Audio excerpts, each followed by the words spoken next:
dedans, vous verrez que le Airbus 350, le Boeing 777, c'est en ronde. Et ça, et tout va bien.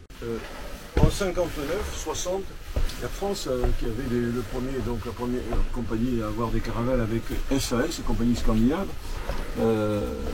il faudrait qu'on fasse une pub, enfin, en accord avec Sud Aviation. Les pubs, c'était des pubs. On vend des affiches à la boutique qui représentent qui évoquent le voyage. C'est des affiches d'Air France. Au départ, c'était des lithographies faites par des artistes. Et il y avait ça. Voilà. Et donc Air France a dit, ben, on va faire un truc. Alors ils ont pris une Caravelle. Alors les premiers modèles, Caravelle 3, c'était le premier modèle, c'est le modèle qui s'est le plus vendu.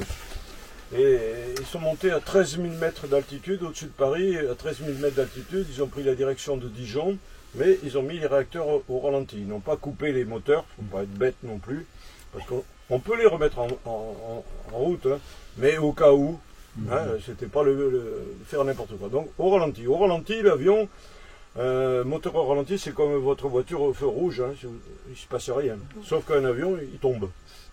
Donc il faut baisser le nez de l'avion, on appuie un peu sur le manche, on baisse l'avion et on vole, on est en vol plané, comme un planeur. Et ils ont fait donc Orly-Dijon en vol plané, c'est presque 260 km gros, à vol d'oiseau, en vol plané. Et arrivé à Dijon, la caravelle était encore à 1600 mètres d'altitude. Donc on a dit, vous avez vu notre avion là? Vous avez vu ce qu'ils font à Toulouse là? Il y a un avion qui plane. Et en effet, ça fait partie de la... C'est pas une légende, donc ça fait partie des arguments de vente de l'époque, parce que l'argumentation à l'époque était complètement différente. C'est ce qui se fait aujourd'hui. Aujourd'hui, on parle... Je ne sais même pas de comment ils font pour vendre des avions. Ça, c'est de la haute diplomatie, c'est des trucs obscurs. Magnifique. Merci. Voilà, et donc... On voit la technologie, c'est comme la voiture. Regardez les voitures il y a 50 ans, regardez les voitures aujourd'hui. Il y a même des trucs inutiles sur les bagnoles. Moi, c'est comme sur les téléphones. Moi, dans ma voiture, je ne sais pas me servir de tout. Il y a des choses, je dis n'importe quoi.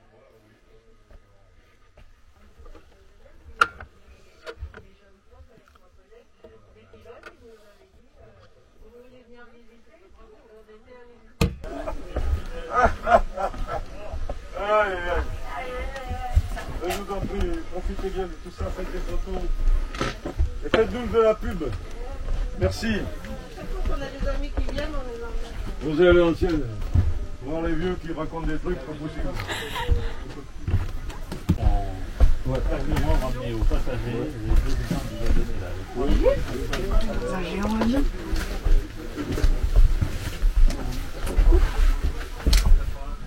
Non, elle est là, oui.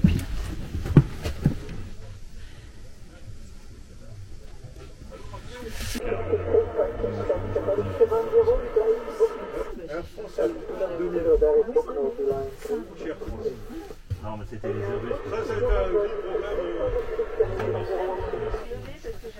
On n'a pas appris, c'était des fins des années 80. j'ai envie de venir au moment de la caravelle faire la documentation. J'avais fait un voyage scolaire. Mais vous allez voir, malheureusement, il brouille un petit peu, mais surtout les avions qui sont ouverts. Vous aurez un guide qui vous racontera aussi des trucs pas possibles, inimaginables. Il y a énormément de choses à voir. Et pour acheter l'Airbus, allez voir mon copain Philippe Jarou. Il passe la bouquin un artiste peintre. Et donc, tu avais un mécanique. Le mécano, il n'y a pas le siège. Il manque le siège, vous voyez qu'il y a un rail circulaire par terre, au sol. Et on n'a pas le siège, on ne sait pas où on l'a mis. On a perdu dans notre bazar. Donc, parce que le siège du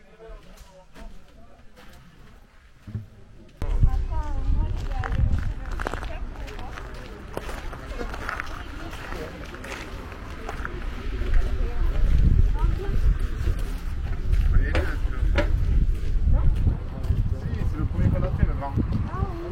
Sur des bonnes régulations de pression cabine, très très manœuvré.